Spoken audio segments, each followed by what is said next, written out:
Is the GLK 350 a good all-round vehicle? Yes, the GLK 350 is an awesome vehicle. Very handsome even by today's standards. I mean, just look at it. Look at the lines, look at the, I won't say there are curves around it, but it's a very handsome vehicle. And it fits in with, both demographics and stuff. Under the hood, you have a wonderful 3.5 liter V6 engine, the M272, which is also in the C-Class models. In the facelifted models, you have the M276, but either way, they both share the same engine. It's a very reliable engine.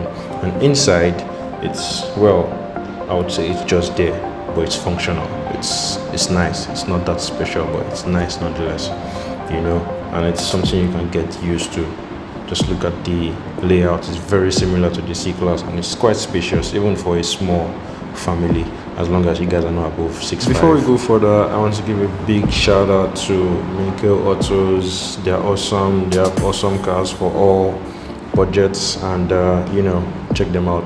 One thing I love about the GLK is the fact that you still have your spare tires inside the vehicle, which is easy. It makes things easy. Trust me, you can ask Land Cruiser and GX460 owners. It's quite stressful when trying to remove the tire in the middle of the night, especially for ladies. So that's nice. With all that said, I know you can easily check for reviews online and stuff, but coming from a Nigerian person in Nigeria, you're probably asking the question, why is it so good? And I thought about it, and I decided to ask a close friend of mine, what's it like. So here's my guy, and I'm sure some of you know him. Here is Car Continent. Yeah, what's up now? I'm here with Car Continent himself. Yeah, the OG, the big man. We are in his GLK 350, the 2010 GLK 350. Yeah. So this is the pre-facelift model, and I want to ask you. So would you recommend the GLK for a first-time Nigerian buyer, like a first-time buyer, first car? It depends on how much you have in your account, So let's say someone with say 8 million, you want a nice Nigerian used one. And maybe you want a nice Nigerian used car, okay, right? But you want an SUV, and you want something from Germany. Yeah, it can work. Yes, can work. So when let's say in terms of maintenance across board, like from 2010 to 2015, what's the maintenance like? It's a little pricey, but that's why I said depends on how much you have. Depends on how much cars are like children. You would always spend money to take care of them. Must. Yeah, definitely. So if a problem comes up, you have to take care of it. But it doesn't just develop faults easily. It's a strong car. Yeah, it's a very strong car. Especially for me, I know some people don't like the Formatic, but for me, for the Formatic now, anywhere I go, it feels very rugged. So you feel secure? I feel very secure. Anywhere I go, all tires are going. Everything it moves very fine. Now, okay, one thing you just mentioned, not everywhere you go. So are you confident with this in Lagos Plus, for example? Very, very confident. Very confident. There was one time I was in Ekpe, and they're still repairing the road. So while they're fixing that road, I had to go more like off-road, not off-road per se. But I had to climb something very high, come down, drive in, very, very strong sandy place. And it was perfect. You didn't struggle? It didn't struggle. That is good to know. So the Formatic is actually very good. Very, very All those videos on IG are just bants. Told me they're just bants. Tell us, what's the maintenance like? Can you break it down for them? Okay, in terms of parts, people think parts are really expensive. That's a big lie. Okay, wait, on that note, what do you think is the highest amount you spend on parts when you're replacing? You have to replace some parts. The most expensive parts I think anybody can buy in their car is engine and gear. So how much is the engine? This is the M272, right? Yeah, I don't think the engine is more than 700k. 700k for M272. Yes. And then the M276 in the 2013 to 2015 models. That one is expensive. Past 1 million. For the 2013 model. Oh yeah, so looking at almost 3 point something million. Almost around 3 million, yes. Okay. Then for the gear is about 300k. 300k. Yes, 2 somethings up. Yeah, but the gearboxes are quite strong, so unless maybe you fell into bad hands. Exactly. Okay. Then for servicing, around 60k. That's the same amount you spend on any other V6 drive. So that's 60k now. Let's say we're talking about someone who does the 9 to 5, Monday to Friday, Saturday, Sunday chilling, every day is driving.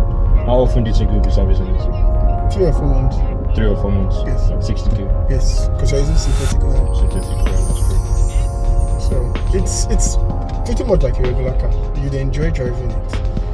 Not compared to the ML and all those cars. Yeah, it's a little more fun to drive. But trust me, you get all you want. For the Lagos Wahala and all that.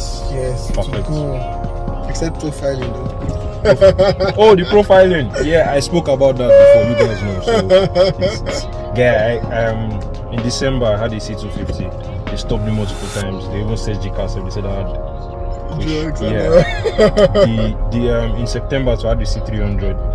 They were also stopping me regularly. Now I'm in another C300 and I don't They even keep know. stopping you. Yeah, they always, once they see you in that, Once you are young and they see you in that car, yes, forget it, just forget they it. stop me. The guys close to my side, they're all used to me now. Once they just see me, What's it like to drive? Like your overall experience driving the car around? if I was to give it a rating, I'll give it 50%. Out of 100? Why? Not so smooth. I think I've driven a lot of cars. I've driven a lot of Benz cars. I've driven the ML. I've driven even the 2013 GLK is very smooth compared to the 2010. So now interstate, whatever it is, now it's a one-time car. You just enter. You want to feel this. Should I say rigid driving? Yeah, drive it. So the suspension is a bit hard. It's stiff, yeah. It's stiff, but the 2015 is softer. Very soft. Even compared to this, the steering of the 2020. So before you start making up your mind, how much is the 2010 GLK? 2010, 2011? Right now, foreign use one. Right now, 9 million. A nice foreign use one. Yes, Average, 9 million. And how much is the 2014, 2015? 13.5. 13.5. Well, that's one C class in between. Right, exactly. So in terms of traveling long distance, you would prefer the other one? I prefer the ML or the 2013 GLK. Yes. But would you say like this is it bad or is something that one can manage? It's something one can manage. But let's say for an older owner, someone in his 50s. No, it's a no. It's a no. So this is more suited to like a millennial person. Yes, exactly. Yes, for those people that like luxury and just want to cruise, it's a no. For those people that want to drive, will get driving, want to enjoy driving themselves, this is the car. What's it like in traffic? You know, Lagos is this traffic central of the world. I don't want to hear anybody's arguments. Yeah. Argue in the comments. What's it like inside Ada traffic, of terminal traffic? You know, inside traffic, I mean, when I say traffic, I'm not saying those 30 minutes traffic, so traffic jams. Those strong ones that you just have to relax inside the car. The chair is not so comfortable. It's strong. Yeah, it's not so comfortable. That's why I said I prefer the 2013 GLK. It's just like they knew they made a mistake with this car in terms of trying to get every single person on the road. So we worked on it with the 2014. It's not so comfortable. So I actually agree with you. It's not something you want to sit inside traffic. Inside traffic. You just want to drive. Oh, there's a person on mainland. Sharp. Enter, drive, blow, go, enjoy yourself, blow back. You would enjoy driving it if it's that one. But say you want to stay inside traffic, you're not comfortable inside traffic. No. That reminds me of my E-Class before I sold it. The seats, they absorb you. It's like the sponge. Like yeah, you know. Anyway, final one. What are the things you love about the car? Let's start with that. Sound system. Sunshine. I love the sound system. Sadly, people will not hear the sound because it's copyright. So. Okay. So the sound system. Yeah. What else? I like loud music, so I always enjoy it. What else I enjoy about it? I think that's the major thing I like about it. The major thing you like. Then I like the fact that people just get attracted to the fact that you're driving it. So GLK makes them feel, first of all, this one has no money. So it's a nice status car. Yes. For a young person, for young people, nice. yes. Yeah, to let people know that you are responsible. Yes, that's why police will stop you because they feel you have money. For you to be driving that car, you have money. Where did you get that money from? So they have their eyes set on you. So yes, I get like it for that. So, what are the things you don't like about it? The fact that it's a very stiff car. Okay. good for agile driving, but it's safe in terms of if you want to do within town. Those bad roads. Bad roads is not something you will enjoy. You don't have a good way driving this car on bad roads. I understand. So apart from that, that's it, yeah? That's just it. Just the driving dynamics. Just the driving dynamics. Yeah. Then the luxury part of it, the chairs and all of that. Yeah. I mean, you're better off. Okay, let me put it like this. If you want a nice Mercedes, just get the E-Class or a GLE or ML. E-Class or the ML. The ML is... Yeah, it's very... I think that car is kind of perfect. It's not for the price. Actually the perfect car. If not for the price. The price is okay, bro. No, I mean, well, okay, too expensive for some. Slightly, a little bit. Yeah. And then I know that the parts are quite expensive. Sorry to say, the parts are quite expensive. Sorry to say, if you don't have money, what are you looking for? I mean, he has a point. Looking for luxury. So as you can see, it's an awesome vehicle for that low budget friendly Mercedes. It's very easy to maintain. It might not be the most comfortable, but it's very functional, very handsome. You take this anywhere and you still get that respect that you want, and I mean, it's not going to cause problems. We've seen the car for this long. Parts are available everywhere. If you want to buy brand new parts or used parts, it's just perfect.